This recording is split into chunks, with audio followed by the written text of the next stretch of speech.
তিনটা জিনিস করলে বায়োলজিতে তাদের এ প্লাসটা নিশ্চিত হয়। বিগত 4 বছরে হাজার হাজার স্টুডেন্টসকে পড়িয়ে এবং আমার নিজে ঢাকা মেডিকেল কলেজে চান্স পাওয়ার অভিজ্ঞতা থেকে নাম্বার 1, দ্রুত এবং সঠিকভাবে ছবি আঁকা এবং লেবেলিং করা। প্রথমত তোমাকে ছবিটা বুঝতে হবে, শিখতে হবে এবং দ্রুত আঁকা প্র্যাকটিস করতে হবে। ছবি সবসময় পেন্সিল দিয়ে আঁকবে এবং লেবেলিংটা অবশ্যই হাতের ডান দিকে করবে এবং অবশ্যই ছবিটা আঁকার পরে নিচে ছবির নামটা লিখতে হবে।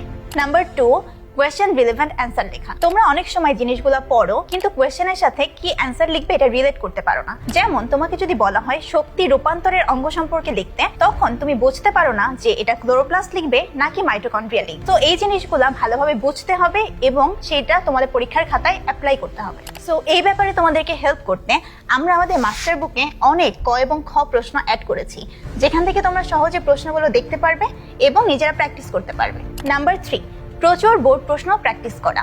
তোমরা সবাই নিজেরা বইটা ভালোভাবে পড়ো, ক্লাসগুলোও করো, কিন্তু বুঝতে পারো না এখান থেকে তোমাদের আসলে কিভাবে প্রশ্ন করা হবে। এই জন্য দরকার প্রচুর বোর্ড প্রশ্ন সলভ করা। আর এই সমস্যার সমাধান করতে প্রত্যেক চ্যাপ্টার শেষে আমরা কিন্তু অনলাইন ব্যাচে সিকিউ সলভের উপর ক্লাস নিয়ে থাকি। 3টি বিষয় সহ বায়োলজির খুঁটিনাটি সকল সমস্যার সমাধান পেতে তোমরা যুক্ত হয়ে যাও আমাদের বায়োলজি অনলাইন ব্যাচে।